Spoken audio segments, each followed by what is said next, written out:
के लिए कई मूर्तियों का बाजार लगा था, मूर्तियों का मेला। और उस मेले में कोई अग्रवाल सेठ पैसे वाला था। उसने कहा, बोले हम अपने ठाकुर की पूजा अपने घर किया करेंगे, घर पर मंदिर बनाएंगे और भगवान की मूर्ति लेकर आते हैं। तो बाजार में गया मूर्ति लेने के लिए। जैसे ही बाजार में मूर्ति लेने के लिए गया प्यारे, तो एक दुकान पर पहुंचा। दुकान पर पहुंचा, सेठ को पूछा कि भैया इस मूर्ति की नौछावर क्या है, क्या नौछावर है इसकी? तो उस दुकानदार सेठ ने कहा, भैया इसकी नौछावर 100 रुपए है मात्र। बोले इसकी 100 रुपए है? बोले हाँ। बोले इस दूसरी वाली मूर्ति की क्या कीमत है? बोले इसकी 1 लाख रुपए है। कितनी है? 1 लाख। तो उस खरीदने वाले भाई ने पूछा कि भैया ये मूर्ति क्या सोने की है या पीतल की? बोले बिल्कुल पीतल की है, शुद्ध पीतल की है। वो 100 रुपए की कीमत है, ये किसकी है? बोले ये भी पीतल की है। बोले एक मूर्ति 100 रुपए की, दूसरी 1 लाख रुपए की, सेम डिट्टो वही, कोई अंतर नहीं। ऐसा क्यों? तो सेठ ने कहा कि भैया इसकी परीक्षा ले लो। बोले परीक्षा कैसे ली जाए? तो वहां पर एक धागा लिया। धागा लेकर क्या किया, जो व्यक्ति खरीदने के लिए गया था तो उसने मूर्ति की परीक्षा ली। एक धागा लिया, धागा को पतला किया, बोले कान में डाला। तो जो 100 रुपए की कीमत वाली जो मूर्ति थी उसको कान में डाला, इधर से डाला, इधर निकल गया धागा। बोले इसकी कीमत केवल 100 रुपए है। अब 1 लाख की जो मूर्ति रखी है उसकी कीमत परीक्षा ली, तो धागा ले लिया और जैसे जो लंबा सा धागा था इस कान में डाला और पूरा धागा उस मूर्ति के कान में नहीं निकला, उसके उदर में समा गया।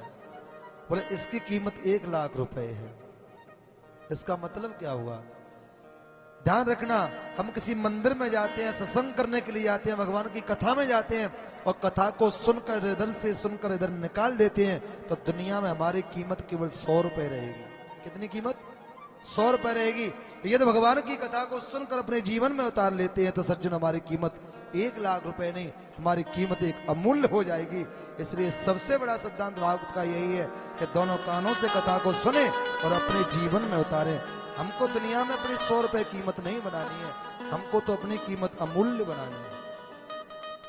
इसलिए भगवान की कथा को सुनिए और अपने को जो अच्छी बात लगे उसको जीवन में उतारिए और अपने परिवार के साथ में उस चर्चा को अवश्य चलाइए कि इस कथा को आज हमने सुना।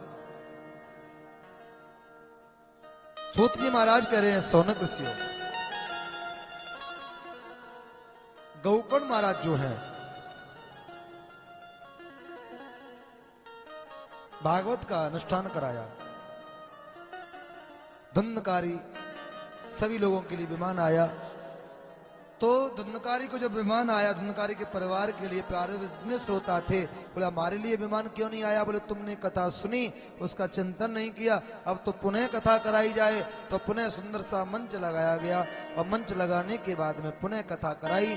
तो सबने कथा को सुना, सबने चिंतन किया, मनन किया, तो भगवान के धाम में इनको स्वीकार पहुंचना हुआ। बोली वृंदावन बिहारी लाल की जय हो।